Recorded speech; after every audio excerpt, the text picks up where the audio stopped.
Welcome to this lecture series on vector algebra. नया module शुरू कर रहे हैं जो कि स्केलर ट्रिपल प्रोडक्ट के बारे में होगा। और जो भी अभी तक हमने सीखा, हम मान के चल रहे हैं हमने अच्छे से सीखा। Cross product, dot product, linear dependence, independence, सब कुछ।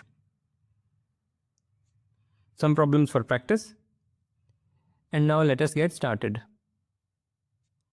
तो आज हमें बात करनी है वॉल्यूम ऑफ अ पैरेललोपिपेड की।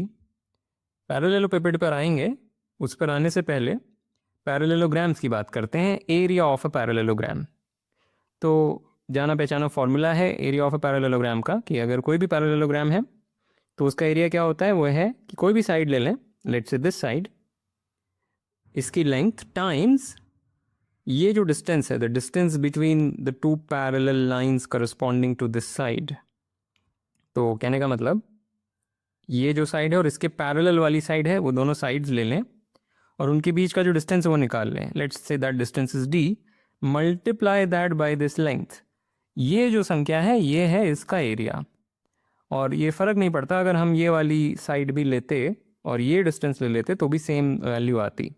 ऑब्वियस नहीं है कि क्यों सेम आती, पर सेम आती। तो ये हम पढ़ते हैं कि ये this is the formula for the area of a parallelogram.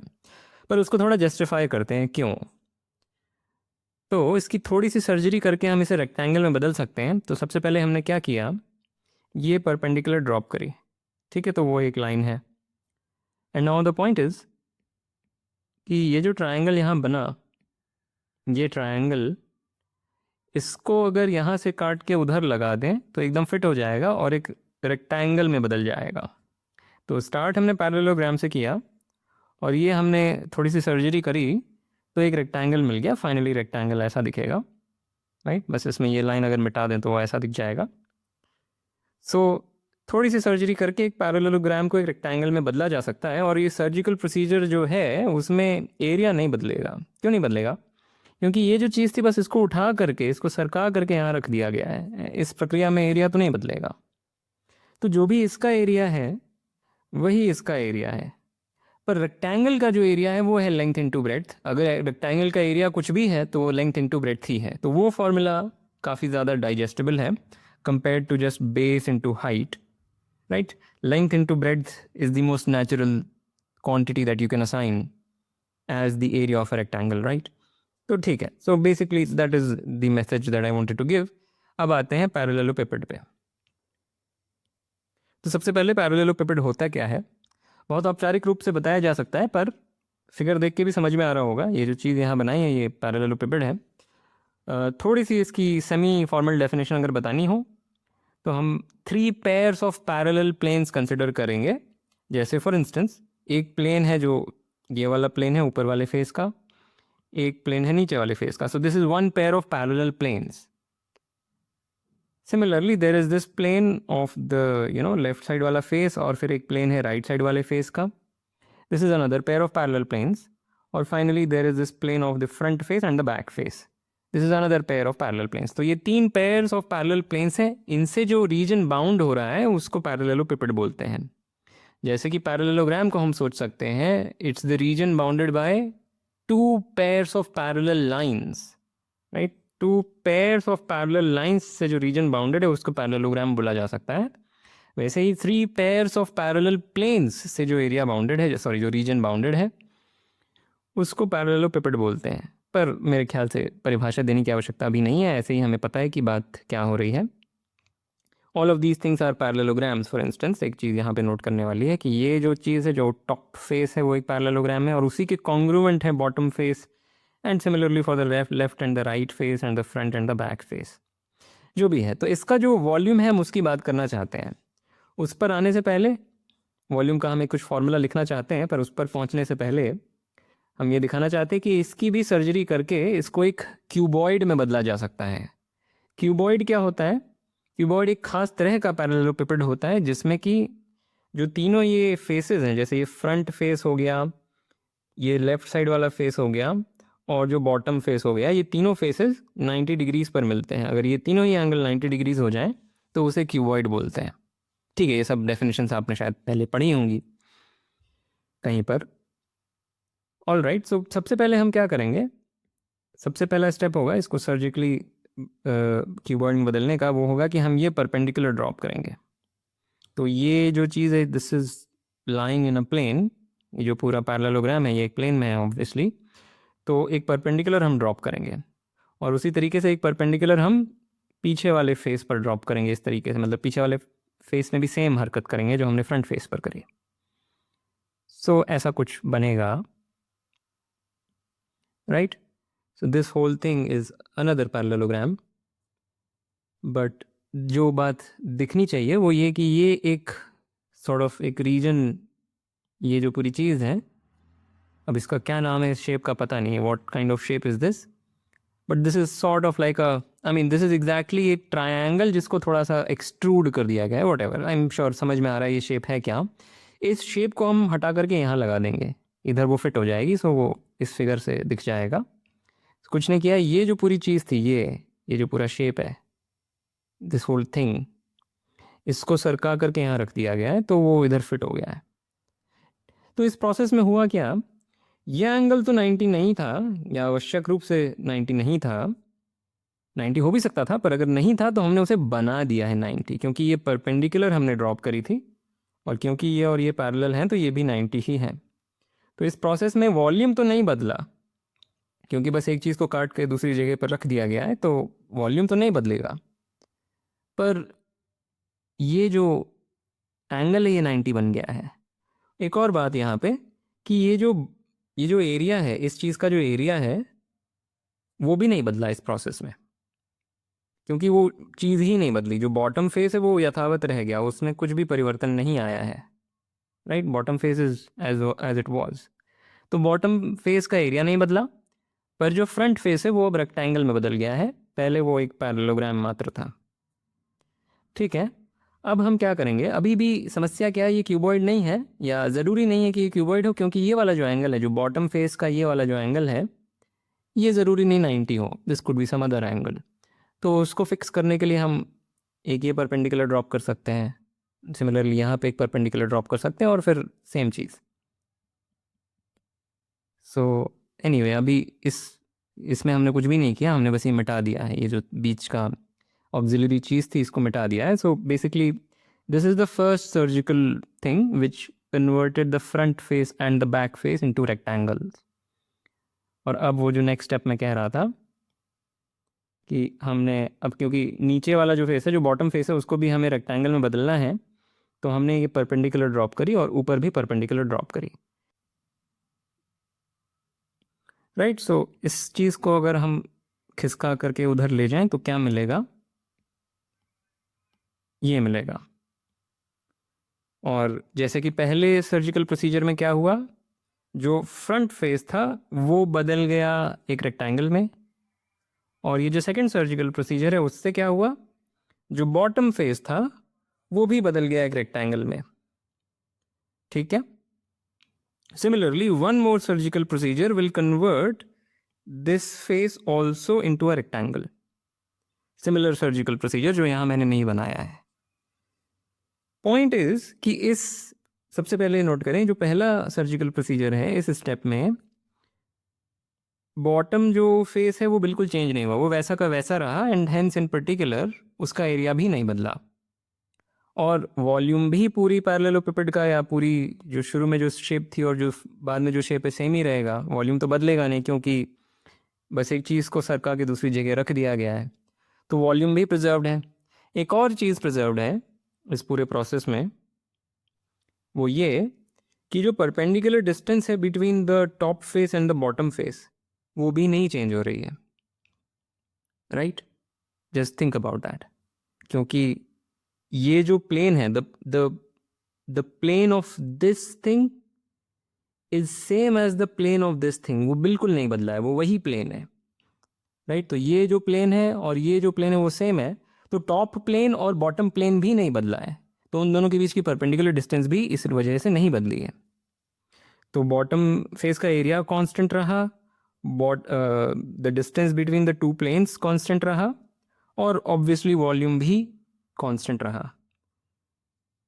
और ये जो नेक्स्ट सर्जिकल प्रोसीजर है, जो ये वाला प्रोसीजर है, उसमें बॉटम फेस का एरिया नहीं बदलेगा, बॉटम फेस बदल गया पहले पैरेललोग्राम था, अब रेक्टेंगल बन गया, पर उसका एरिया नहीं बदलेगा, क्योंकि अगर थोड़ा गौर करें, जो हरकत इस पैरेललोग्राम के साथ हुई है वो वही है जो पिछली स्लाइड में पैरेललोग्राम के साथ हुई थी।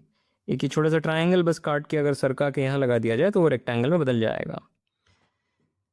सो एरिया नहीं बदला बॉटम फेस का, और clearly the perpendicular distance between the top and bottom do not change, क्योंकि top plane and the bottom plane still remain the same. Okay, और वॉल्यूम भी नहीं बदला, क्योंकि बस एक चीज़ को सरका के दूसरी जगह रख दिया है। तो इस पूरे प्रोसीजर में जो बॉटम फेस का एरिया है और जो perpendicular distance between top and bottom face है और जो वॉल्यूम है, ये तीनों ही इन्वेरिएंट है। और जो अगला सर्जिकल प्रोसीजर रिक्वायर्ड है to make this into a rectangle, उसमें भी ये सारी चीज़ें प्रिजर्व रहेंगी, नहीं बदलेंगी। That you can think about. तो finally we will get a cuboid, even though this might not be a cuboid, क्योंकि इस फेस को अभी हमने अकाउंट में नहीं लिया था इस पूरे प्रोसेस में। बट फाइनली ये 3 सर्जिकल प्रोसेस लगाने के बाद, 2 तो यहाँ लगे हुए हैं, तीसरा भी लगाने के बाद एक क्यूबॉइड मिल जाएगा। और क्यूबॉइड का volume should be length into breadth into height, यानी बेसिकली ये पॉइंट ले लें और ये लेंथ टाइम्स ये लेंथ टाइम्स ये length, provided this is a cuboid, right? So that is the point. So what is the volume of this guy? What is the volume of the parallelepiped that we have? Same as the volume of the cuboid, but volume of the cuboid क्या है? वो area of the bottom face times this perpendicular distance, right? That is the volume of the cuboid. तो इसका भी जो area है, sorry, इसका भी जो वॉल्यूम है वो वही है, पर जो एरिया है इसके बॉटम फेस का वही एरिया है इसके बॉटम फेस का, और जो परपेंडिकुलर डिस्टेंस है इसके टॉप और बॉटम प्लेन के बीच में वही परपेंडिकुलर डिस्टेंस है इसके टॉप और बॉटम प्लेन में। तो the volume of the parallelepiped is area of the bottom face times this perpendicular distance. अब बॉटम फेस जैसी कोई चीज़ नहीं होती, हमने एक फेस को उठा करके बॉटम बोल दिया, आप किसी भी फेस को उठा करके बॉटम बोल देंगे तो correspondingly you get a different expression for the volume. Anyway, so the volume of the parallelepiped is area of this bottom face times the perpendicular distance between the top plane and the bottom plane. Okay, so with that in hand, हम एक vectorial formula लिख सकते हैं for the volume of the parallelepiped. तो एक हमने vertex चुन लिया bottom face का, और ये 3 vectors हमारे पास आ गए। ये कुछ नहीं है, ये हैं position vectors of this vertex and this vertex with respect to the chosen vertex. हमें करना क्या है? वेल वी नो, और जो अभी हमने आर्ग्यू किया कि वॉल्यूम ऑफ द पैरेललोपिपेड, ये हम जानते हैं, this is area of the bottom face times the perpendicular distance, या रादर द डिस्टेंस ही लिख देता हूं, the distance between the top and the bottom planes.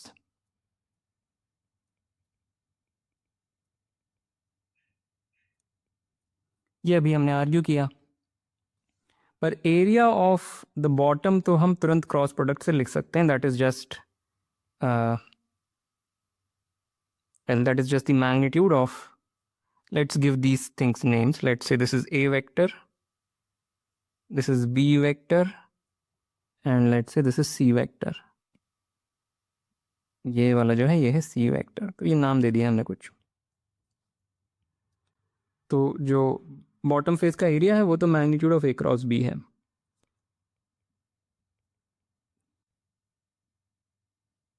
ये जो चीज़ है ये क्या है?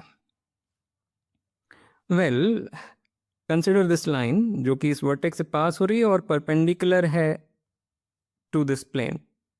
इस प्लेन के परपेंडिकुलर और इस पॉइंट से पास होने वाली लाइन हमने बनाई, और अगर हम इस सेगमेंट को प्रोजेक्ट कर दें उस लाइन पर तो जो लेंथ मिलेगी वही ये लेंथ है।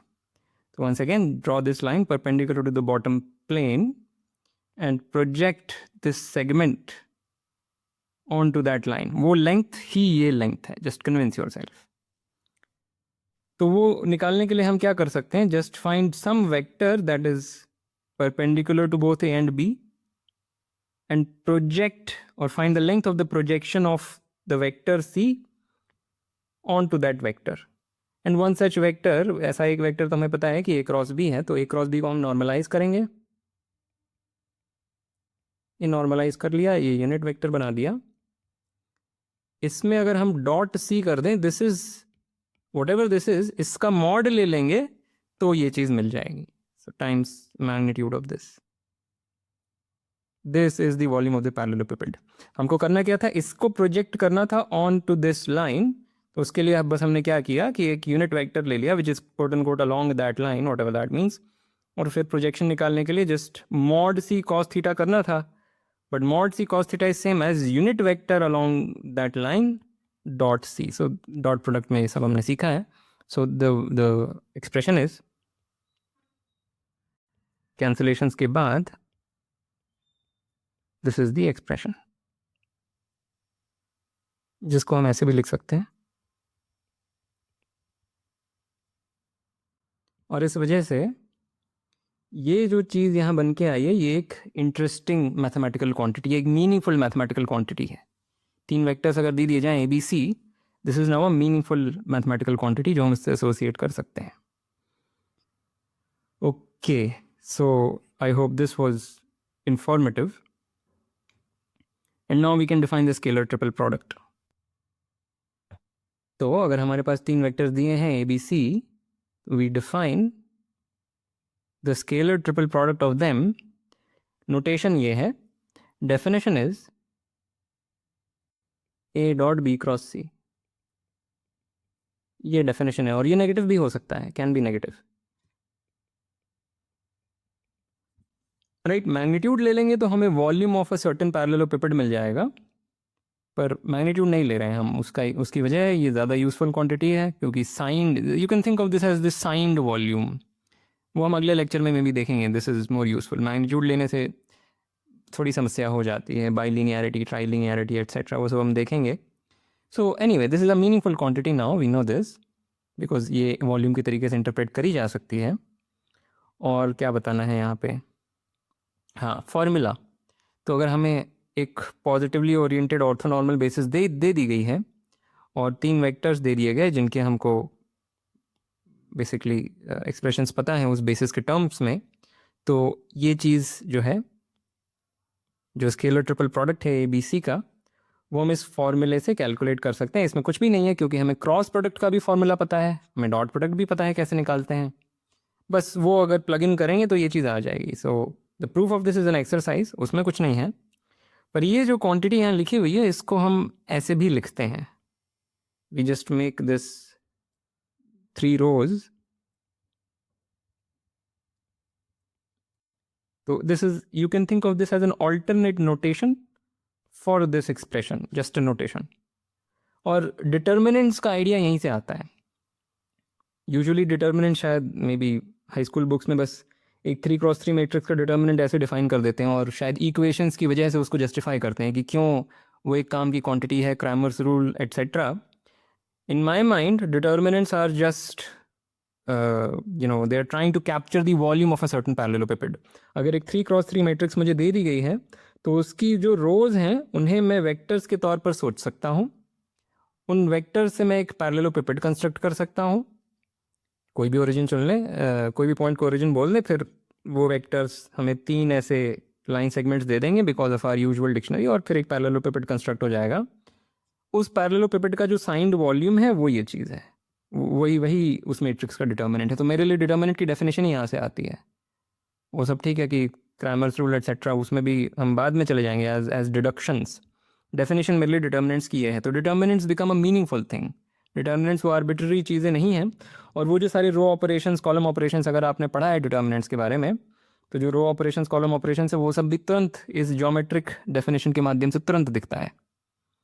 Okay, so fine, so this is the scalar triple product. अब एक और जो इससे संबंधित प्रश्न उठ सकता है कि एक टेट्राहेड्रन का वॉल्यूम क्या है। तो जैसे 2 डिमेंशंस में ट्रायंगल्स और पैरेललोग्राम्स होते हैं, उनका जो 3 डिमेंशनल एनालॉग है वो है टेट्राहीड्रॉन्स एंड पैरेललोपिपेड्स। पैरेललोपिपेड्स की तो अभी हमने बात करी। What about tetrahedrons? तो टेट्राहीड्रन होता क्या है? एक तरीका डिफाइन करने का ये है कि 4 पॉइंट्स ले लें स्पेस में, ओ, ए, बी और सी।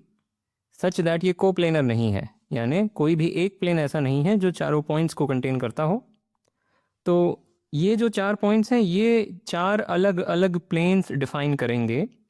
जैसे कि अगर मैं ओ, ए और बी को कंसिडर कर लूँ तो there is a unique plane, एक अकेला ऐसा प्लेन है जो इन तीनों पॉइंट से पास होता है। So that is the plane defined by these 3 points और the plane of these 3 points, जैसे भी बोलना चाहें। तो इन 3 पॉइंट्स को चुनेंगे तो एक प्लेन डिफाइन होगा। उसी तरीके से कोई भी और 3 पॉइंट्स हम चुनेंगे तो एक प्लेन डिफाइन होगा। टोटल हमारे पास 4 पॉइंट्स हैं। इनमें से कितनी तरीके से हम 3 पॉइंट्स को चुन सकते हैं? 4 तरीकों से। इस वजह से 4 अलग अलग प्लेन्स ये डिफाइन करेंगे। इन 4 प्लेन्स से जो बाउंडेड रीजन है वो है हमारा टेट्राहीड्रन। ओके, विजुअलाइज करना बड़ा आसान है, फिगर मैंने बनाया हुआ है, तो I hope you are able to visualise. और बहुत ही स्वाभाविक प्रश्न है कि इसका वॉल्यूम क्या है। तो इसका आंसर मैं दे देता हूँ, प्रूफ ऑप्शनल होगा।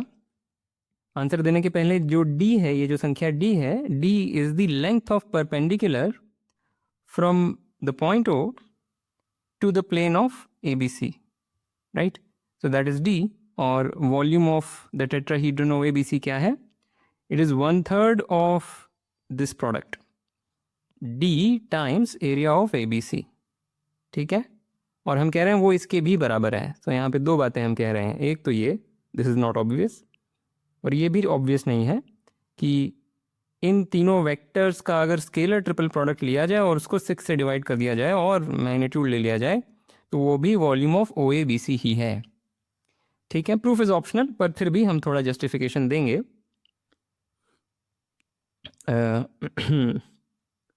सो पहले ट्रायंगल्स में आप एक बार बात करते हैं। जो इसमें मुद्दा है, बड़ी एक रोचक बात सामने आएगी। पहले एक बार ट्रायंगल्स में बात को समझते हैं। तो हमारे पास एक ट्रायंगल है और उसके एरिया की हमें बात करनी है। What is the area of this triangle? हम पढ़ते हैं the area of this triangle is half times base times height. Base आप किसी भी साइड को बोल सकते हैं। अगर इसको बेस बोलें तो हाइट का मतलब length of perpendicular from the other the remaining vertex to this line, right? So ये बड़ा ही familiar formula for the area of a triangle. वैसा ही फॉर्मूला यहाँ पे वॉल्यूम के लिए है, तो समानता इसमें दिख रही होगी। तो क्यों ये half into base into height हम बोलते हैं? सो पॉइंट इज, इसकी सर्जरी करके हम इसको एक पैरेललोग्राम में बदल सकते हैं। सो क्या किया? Draw this line. What is this line? इस साइड का मिड पॉइंट ये है और इस साइड का मिड पॉइंट ये है। ठीक है, दोनों मिड पॉइंट्स ले लिए और हमको पता है बाय मिड पॉइंट थ्योरम कि ये जो लाइन बनेगी वो इसके पैरेलल बनेगी। क्या किया कि उस लाइन को एक्सटेंड कर लिया और इसके पैरेलल एक लाइन बनाई जो इस पॉइंट से पास होती है, तो ये एक पैरेललोग्राम तैयार हो जाएगा। थोड़ा सा सोचेंगे तो पता चलेगा कि ये जो ट्रायंगल है और ये जो ट्रायंगल है ये दोनों कॉन्ग्रुएंट हैं। और क्या किया जा सकता है कि इसको काट लें कैंची से और एक शायद रोटेशन देना पड़ेगा इसको, रोटेशन से सॉरी एक रिफ्लेक्शन देना पड़ेगा। अगर इसको इस लाइन के अबाउट रिफ्लेक्ट करेंगे, इस लाइन के अबाउट रिफ्लेक्ट कर लेंगे तो वो यहाँ पे सेट हो जाएगा। करके देख सकते हैं कागज़ पर, और इसमें बदल जाएगा। तो ये जो हिस्सा है ये ट्रांसलेट करके तो यहाँ फिट नहीं किया जा सकता इन जनरल, पर एक रिफ्लेक्शन अगर दे देंगे इस लाइन के अबाउट तो वो यहाँ पे फिट हो जाएगा। तो हुआ क्या इस प्रोसेस में, इस सर्जरी में, ये जो ट्रायंगल है वो एक पैरेललोग्राम में बदल गया, पर एरिया नहीं बदलेगा इस प्रोसेस में, क्योंकि बस एक हिस्से को काट के दूसरी तरफ रख दिया गया है। पर इस पैरेललोग्राम का एरिया क्या है? हमने इस पे बात करी हुई है। पैरेललोग्राम का area is half times this side, sorry parallelogram का area is this side times this distance, ये जो भी डिस्टेंस है। पर बाय मिड पॉइंट थ्योरम ये जो डिस्टेंस है वो इस डिस्टेंस की आधी है। रीज़न इज दिस, यहाँ से परपेंडिकुलर गिरा लें और यहाँ से परपेंडिकुलर गिरा लें, क्योंकि ये मिड पॉइंट है इस साइड का और ये दोनों लाइंस पैरेलल हैं। बाय मिड पॉइंट थ्योरम या by similarity of triangles we know कि ये जो चीज़ है वो इसकी आधी है। और इसका एरिया है कितना? This distance times this length, which is half of this distance times this length.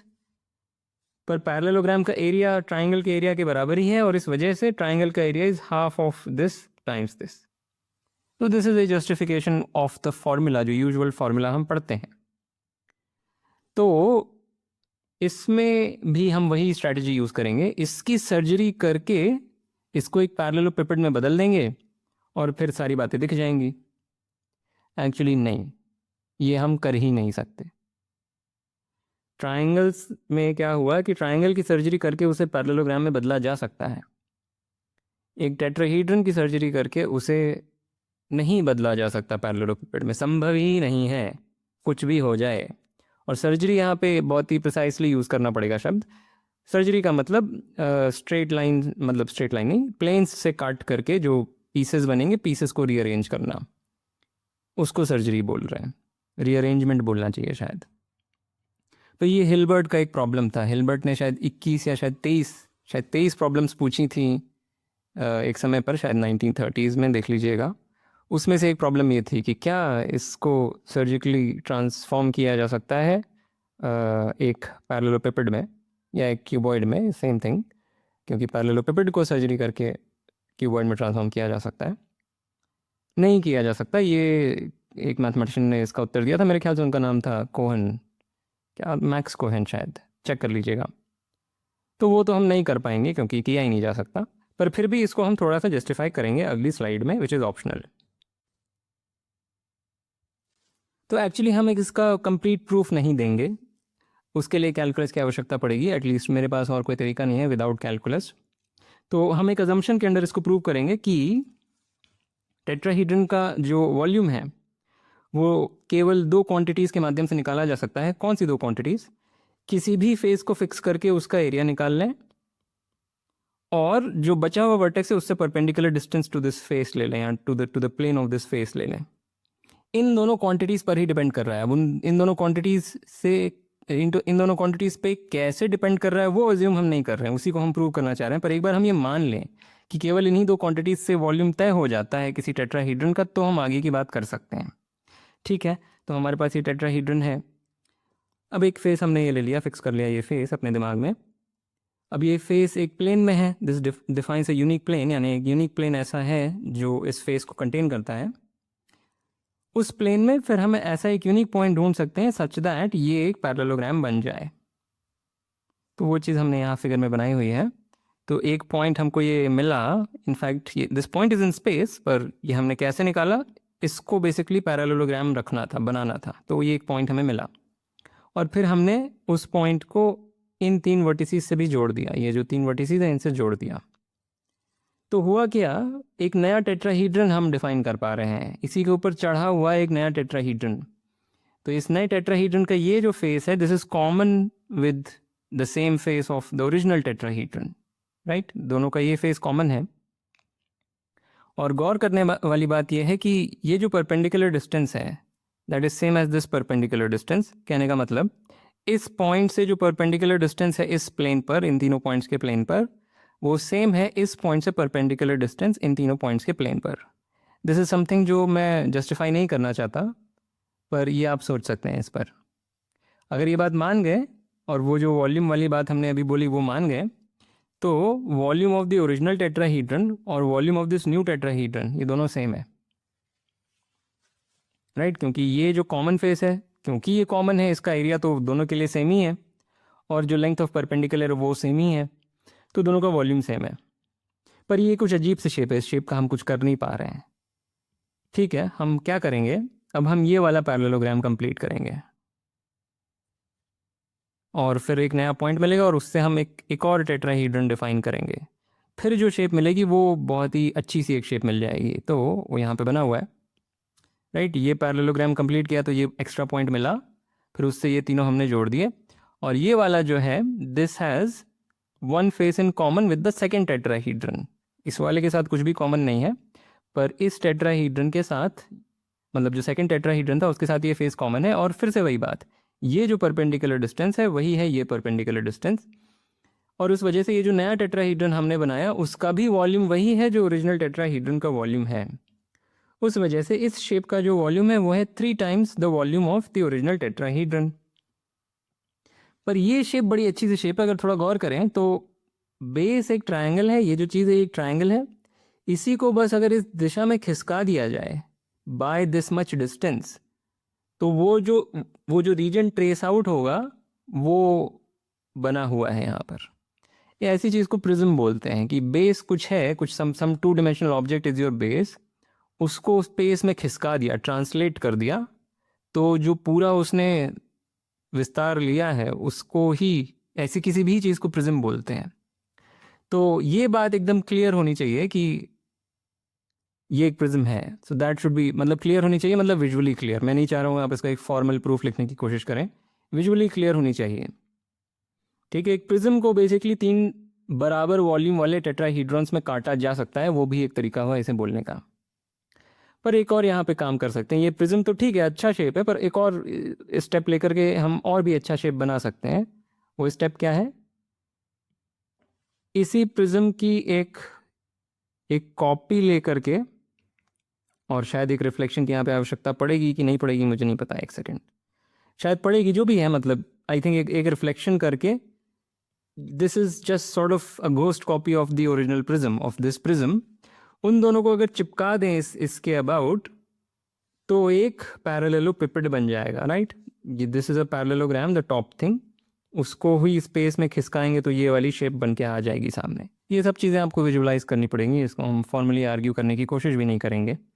तो एक पैरेललोपिपेड हमारे सामने आ गया, इसका वॉल्यूम अगर v था तो इसका 3v है, तो इसका 6v है, राइट, क्योंकि इस चीज का double is the volume of this parallelepiped. ठीक है, तो इस पैरेललोपिपेड का क्या वॉल्यूम है? इस पैरेललोपिपेड का वॉल्यूम है दिस एंड दिस का स्केलर ट्रिपल प्रोडक्ट, राइट। सो अगर हम इसको O बोल दें, ये A हो गया और ये B और ये C, तो जो वॉल्यूम ऑफ द पैरेललोपिपेड है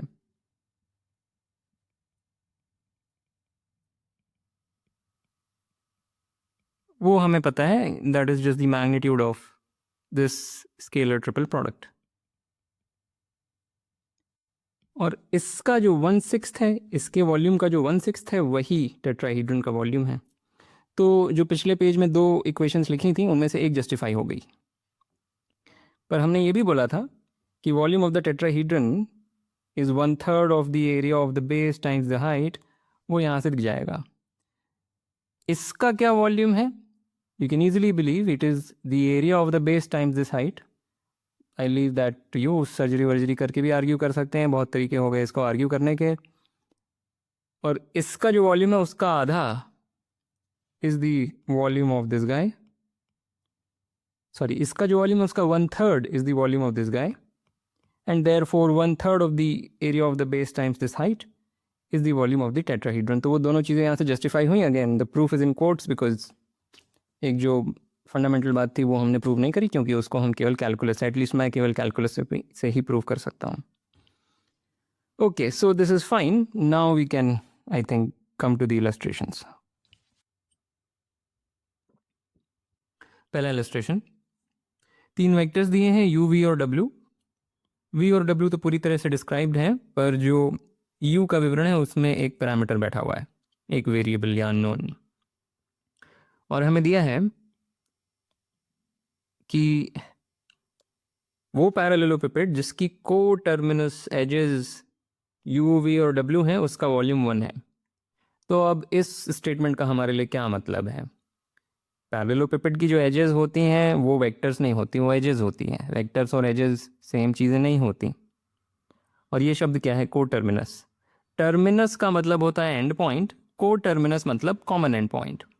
तो पैरेललो एक या रादर बोला जाए, वो पैरेललोपिपेड, कहना ये चाह रहे हैं, सवाल की भाषा ये है कि वो पैरेललोपिपेड जिसकी को टर्मिनस एजेस ये 3 वेक्टर्स हैं उसका वॉल्यूम 1 है।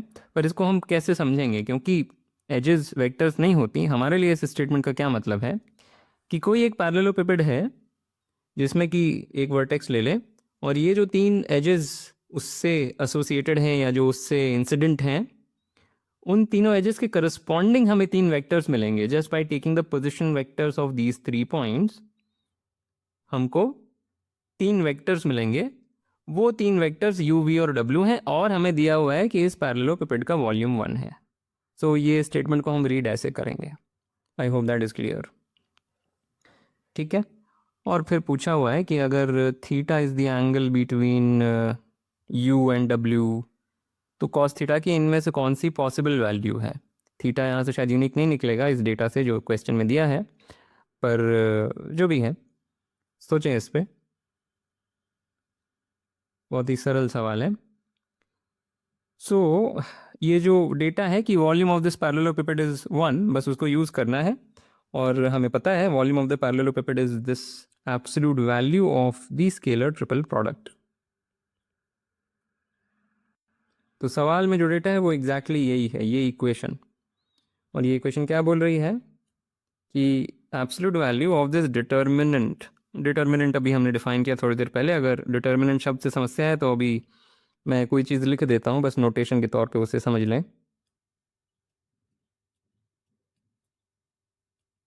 तो मैं बस ये कह रहा हूँ कि स्केलर ट्रिपल प्रोडक्ट का जो फॉर्मूला हमने सीखा था बस वो अप्लाई कर रहा हूँ, और उसमें हमने ये नोटेशन की बात करी थी। इसको डिटर्मिनेंट बोलते हैं, वो एक अलग चीज़ है। ठीक है, so what is this thing? This is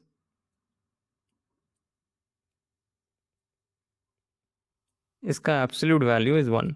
तो जस्ट वेरीफाई दिस स्टेप, वो जो भी फॉर्मूला था verify that you get this. यहाँ पे एक माइनस साइन दिख रहा है, शायद वहाँ पे माइनस साइन नहीं दिख रहा होगा, पर वो भी सही लिखा है और ये भी सही लिखा है।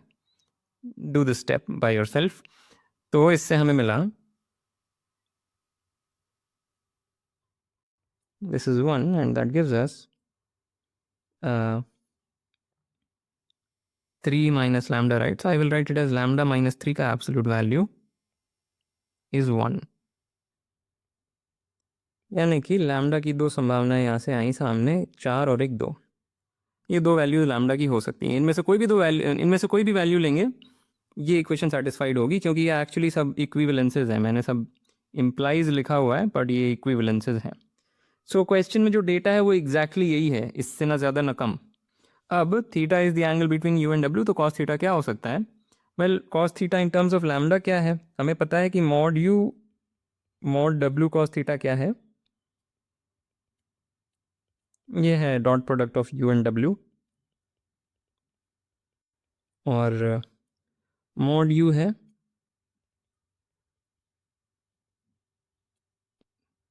इस चीज़ के बराबर। मॉड डब्ल्यू क्या है? मॉड डब्ल्यू भी हम कैलकुलेट कर सकते हैं, this thing and this thing times cos theta is u dot w, u dot w is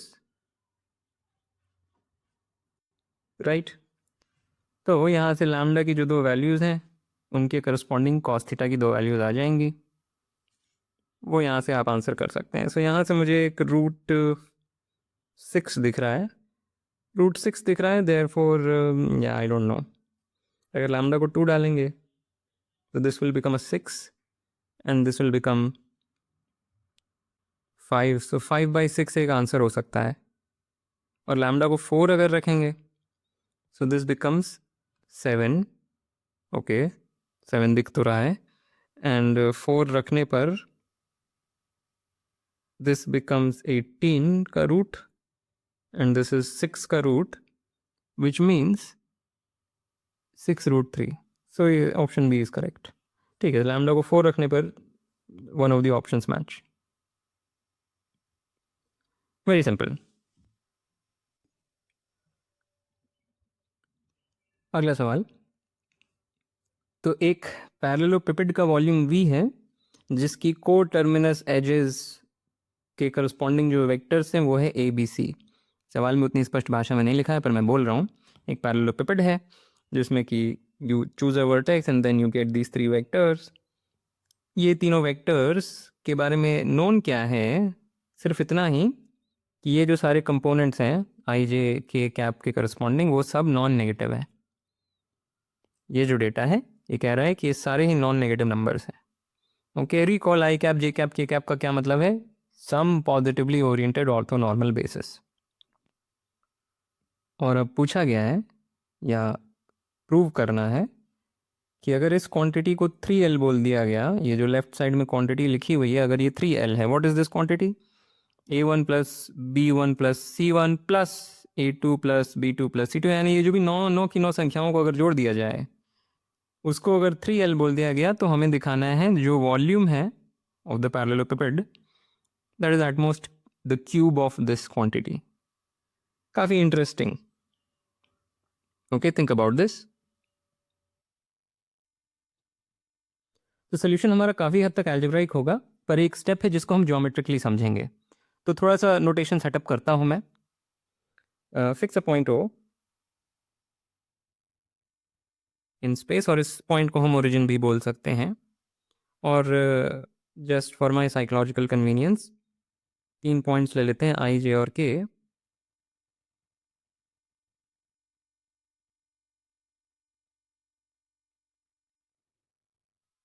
such that उनके position vectors are these i cap, j cap, k cap. तो figure यहाँ पे है. Okay, now what is this quantity? ये जो summation दिया हुआ है, crucial observation, this can be written as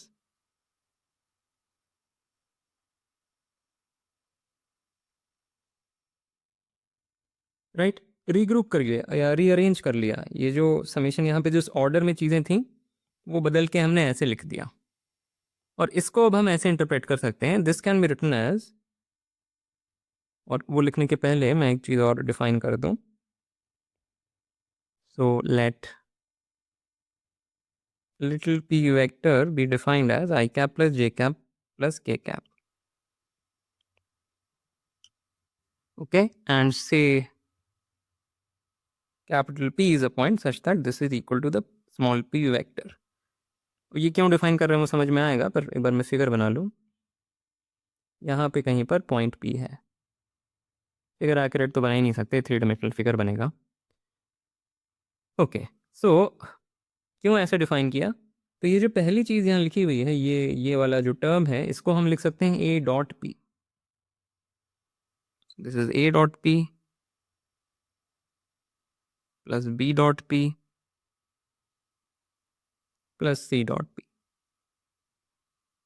और अब हम इसको ज्योमेट्रिकली समझ सकते हैं.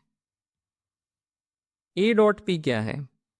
सबसे पहले तो जो वेक्टर A है उसके करस्पॉन्डिंग जो पॉइंट है, so may be that notation also needs to be put here. लिख ही देता हूँ. Let A B C be such that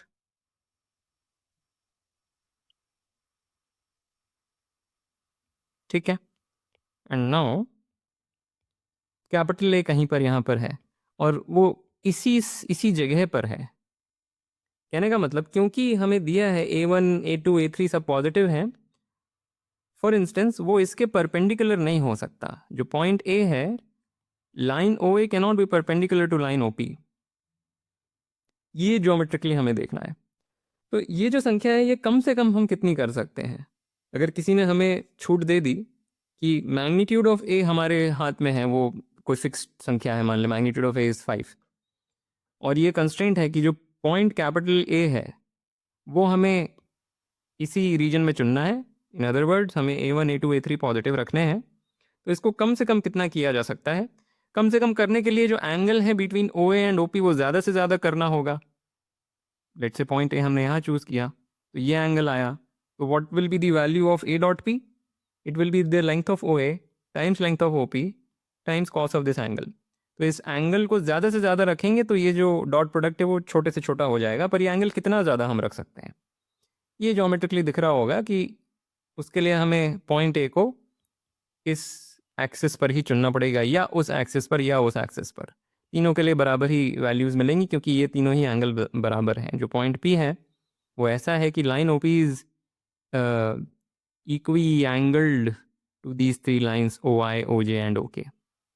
so that is the geometric part. उसको हम एल्जेब्रिकली जस्टिफाई करेंगे, पर मैं फिर भी ज्योमेट्रिकली समझाना चाह रहा था. So my point is we can write that this is at least mod A mod P times cos theta, where what is theta? Theta is this angle, बड़े से बड़ा जो रखा जा सकता है, times cos theta. But what is cos theta? Cos theta is 1/√3. ये आप इजीली देख सकते हैं, क्योंकि हमको ये वेक्टर तो पता ही है, OP dot OI divided by mod of OP करेंगे, that is cos theta and that will turn out to be 1/√3. So that is an exercise. So here we can write this.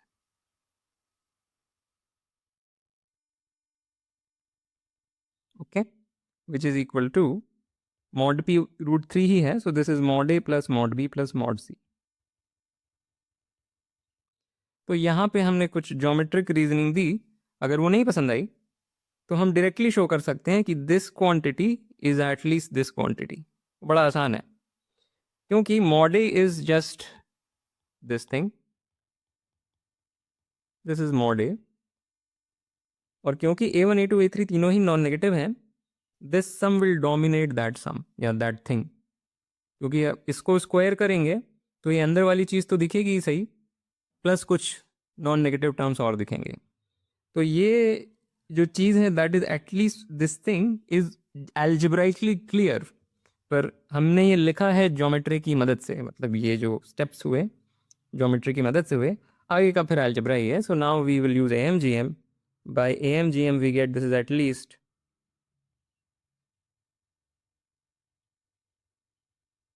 And finally this is also at least. ये जो अंदर जो चीज़ लिखी है mod a mod b mod c का product, I want to say कि this is at least. सो इसको थोड़ा सा समझा देता हूँ कि ये जो चीज़ हुई, I am just trying to say कि a dot b cross c जो है, बाय कॉशी शॉर्ट्स कह लें या common sense, this is at most mod a times mod of b cross c.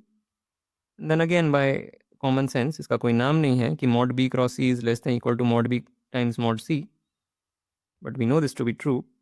तो जो स्केलर ट्रिपल प्रोडक्ट का magnitude है that is at most the magnitudes, product of magnitudes of the three vectors involved.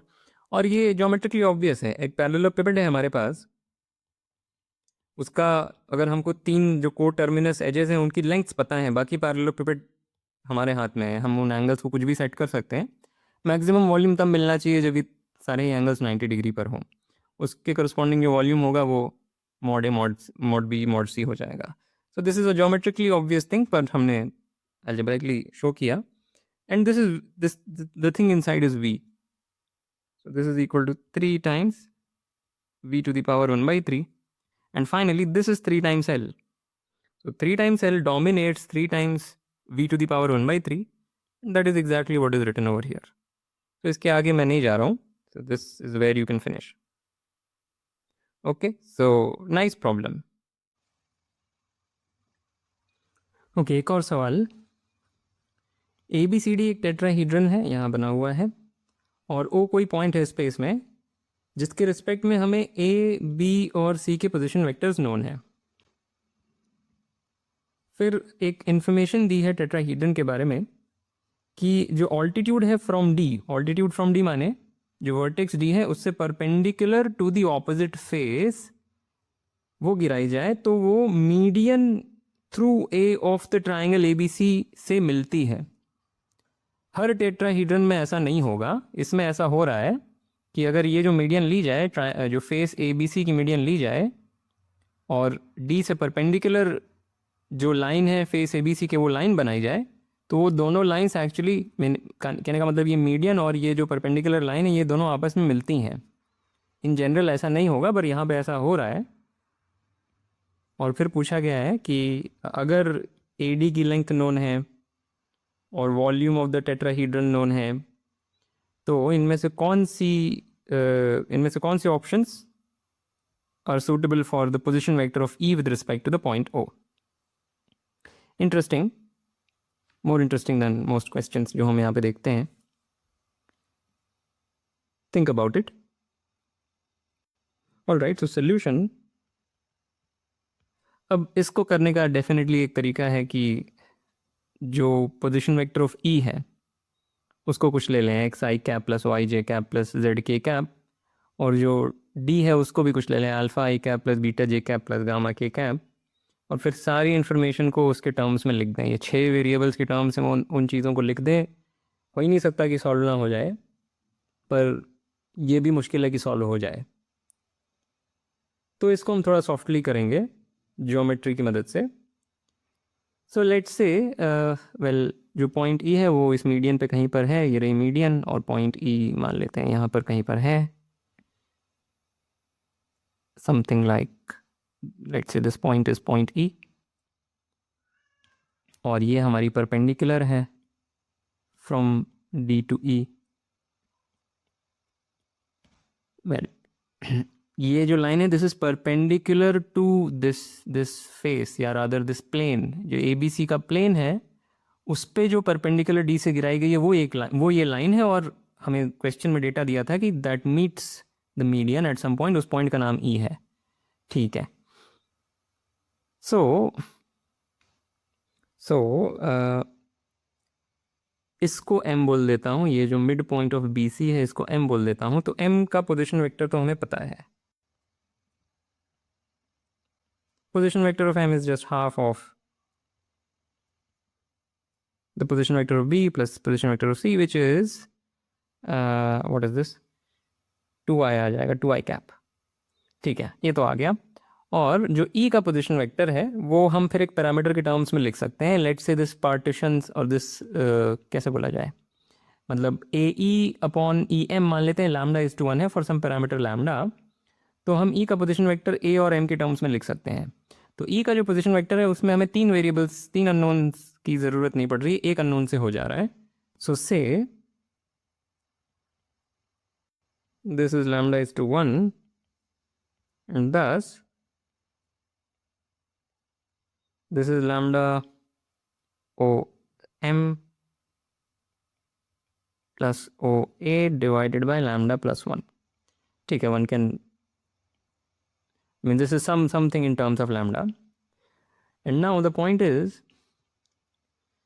so जो volume है इस टेट्राहीड्रन का वो हम स्केलर ट्रिपल प्रोडक्ट वाला फॉर्मूला यूज़ कर सकते हैं, पर वो बहुत ज़्यादा कॉम्प्लिकेट कर देगा चीज़ों को। तो हम क्या करेंगे, हम इस फेस को बेस मान करके इसका area times 1/3 times this distance, that is our volume. So we know कि 2√2 वॉल्यूम ऑफ टेट्राहीड्रन, ये हम लिख सकते हैं 1/3 times area of A B C times the length of E D. ये हमको दिया हुआ है। Area of A B C भी हम तुरंत निकाल सकते हैं क्योंकि हमें ए बी सी तीनों के पोजिशन वेक्टर्स पता हैं, तो ये भी निकाल सकते हैं। तो हम ई डी निकाल सकते हैं। Basically we can find exactly what E D is. सो यहाँ से बस मैं इतना लिख देता हूँ, can find the value of E D. ठीक है, ई डी मिल गया। क्योंकि ये 90 है, हमें ए डी की लेंथ दी हुई है, ये लेंथ अभी अभी हमने निकाली, तो by Pythagoras theorem we can find A E.